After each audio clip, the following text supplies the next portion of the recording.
Hello there. Do you worry about what other people think of you? Does it get in the way of your life? Does it stop you from doing the things that you want to do because you you fear that people might not approve of what you want to do, or perhaps you find yourself people pleasing and going along with other people, either because they do have an opinion of you, or because maybe they don't, but in your mind you think they might have. And actually, if this is you, you're just the same as everybody else. As a therapist, sometimes it seems to me that everybody's going around leading their lives according to the opinions of everybody else. And actually, when we do learn to kind of step into our own power and actually lead our own true life, things change so much for the better, because we get to do the things we want to do and get the very best out of life. And we get to have much better relationships, because rather than being anxious and thinking, oh, I better not say this, or I better not say no, or I better not suggest this because they might not approve. Actually, we are our own true selves. We take off that mask and we stop doing the people pleasing thing. And actually, we have much deeper relationships with people because they know that what they see is what they get. And they fully and 100% trust us and embrace us in that way. And so we get really deep connections with people. But this people pleasing thing, as I'm saying in my new book that I'm writing at the moment, Courage to Be You, is nearly here. Same name as this channel, and that's for a very good reason, because a lot of my focus in my work is about this.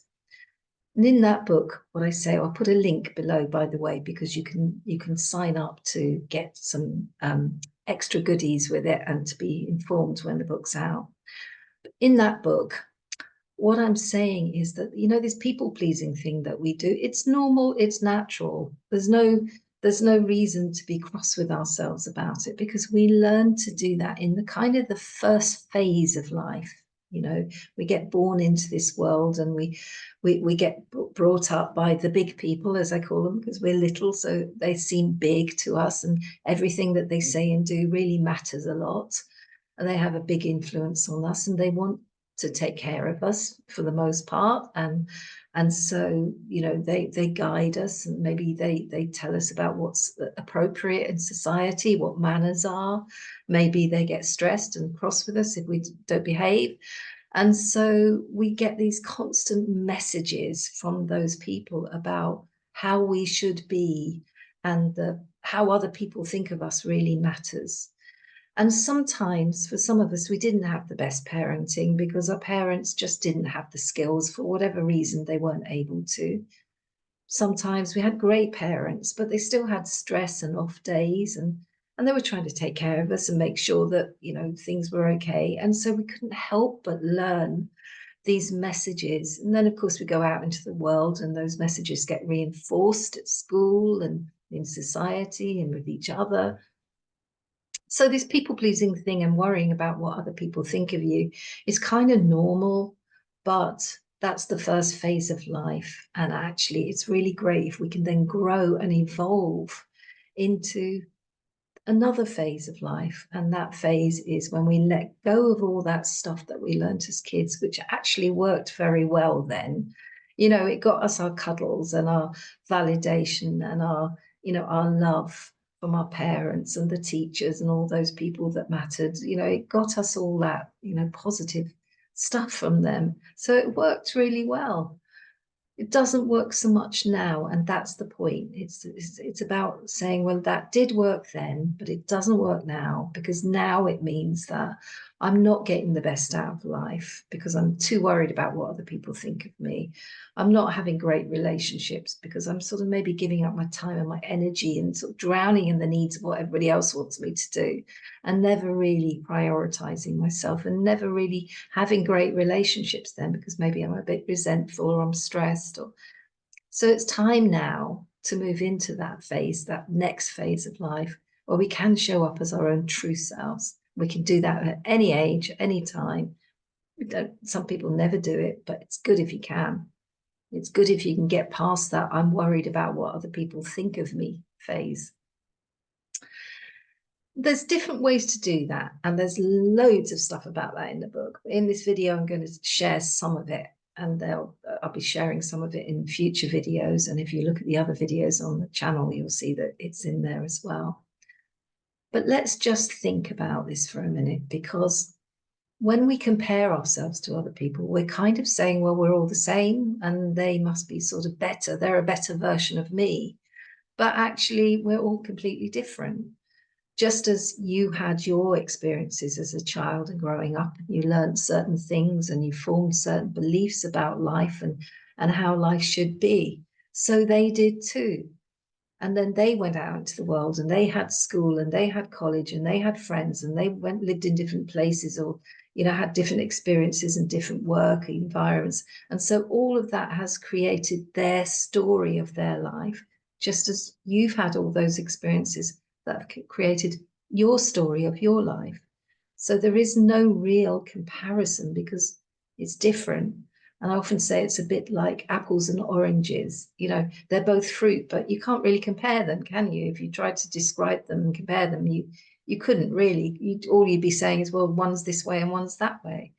And it's the same with us. We may all be human, but we have differences. We have different stories. And thank goodness we're not all the same, because we'd be going around like robots and life would be pretty boring then, wouldn't it? So it's really helpful if you want to let go of this "I'm worried about what other people think of me" thing. It's really helpful to say, well, it's apples and oranges. How can I compare? I'm just different. And actually, those people are really entitled to their opinion. That might sound weird, because if they're foisting an opinion on us, or we imagine they might, we kind of get a bit resentful and we want to resist that. But actually, when we let go of that resistance and we say, yeah, they're allowed, that's their story, they're allowed to have that opinion. I may not agree with it. It may not work very well for me, but they are allowed. They're allowed to have their story of their life, just like I'm allowed to have my story of my life. Then you can just not take much notice of that, then, can you? You can just say, well, that's their opinion and I'm getting on with my life and I'm creating my own story. And we are creators. When we're going around worrying about what other people think of us and trying to keep people happy, that's surviving. That's kind of getting through. But actually, we are creators. We create the story of our life. We make our choices. We have interests.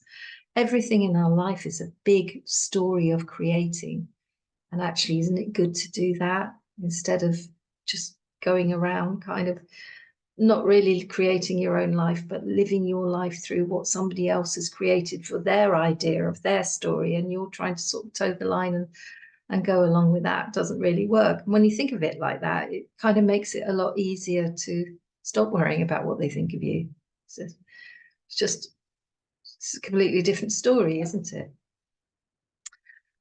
So make a decision. Do I want to be a survivor in this lifetime, surviving, keeping people happy, or do I want to be a creator? And actually, I think you'll probably want to be a creator. And that thing about creating our lives, we do it in a time frame. We come here, we're born, we live our lives, and we leave. And whatever age you are, whether you're young or you're older, time is not something that we can get back. Things like money and things we can get back if we lose them, but time we can't get back. So one really, really helpful way to get out of the people-pleasing thing is to say, what do I want to do with this valuable time that I've been given on this planet, this lifetime? What do I want? Do I want to waste it living it through somebody else's lens of what I should be doing? Or do I want to really appreciate it and focus my time and my energy on the stuff I want to do? Do I want to set boundaries? And you can do that lovingly and kindly. If you follow my videos or you read any of my books, you'll find that I share how to do that, how to actually be respectful and kind to people and be assertive and set boundaries and say no and all that sort of good stuff. And it's making that choice. Do I want to do that? Or do I want to just sort of worry and go along with what everybody else wants, and so waste the time that I've been given? And this life force, whatever it is that brought us here, some people call it God, some people call it universe, loving energy, whatever we want to call it, something has brought you here and given you this gift of life. And by actually making the very best of that, you're saying, thank you, thank you, thank you. I'm so grateful. I so appreciate this gift of life I've been given. I'm making the absolute best of it. I'm actually being the real me. I'm living my own true life. I'm not throwing it away because I'm just sort of going along with what somebody else's ideas of what my life should be. I'm actually really appreciating it. When you think about it like that, when you wake up in the morning, you think, how can I be really grateful for my life today? And put me at the top of the list, not put everybody else at the top of the list and kind of disregard myself, but put me at the top of the list. How can I do that and be kind and caring to other people? But how can I really value my life? It makes it a lot easier to actually then stop worrying about what other people think of you. So I would love to hear in the comments what your experience has been of worrying about other people and making comparisons with yourself and them and people pleasing. And I'm pretty sure that you have done it, or you are doing it, because basically we all do. I've done it a lot in the past, not so much now, but I still do it sometimes. It's part of life. But it's so wonderful when we learn to get past that and do it much, much less. So I'd love to hear your experiences. Have you done that? Or are you still in the phase one people pleasing bit and looking to sort of evolve into that next phase of life? Do you resonate with some of the things I've said in this video today? Leave your comment and share with all of us. And on that note, please also do hit the thumbs up like button, because that means more people get to see this video, and that means that you're helping me to help them. And don't forget to subscribe, and it's great to be here with you, and I look forward to seeing you in the next video. Bye-bye for now.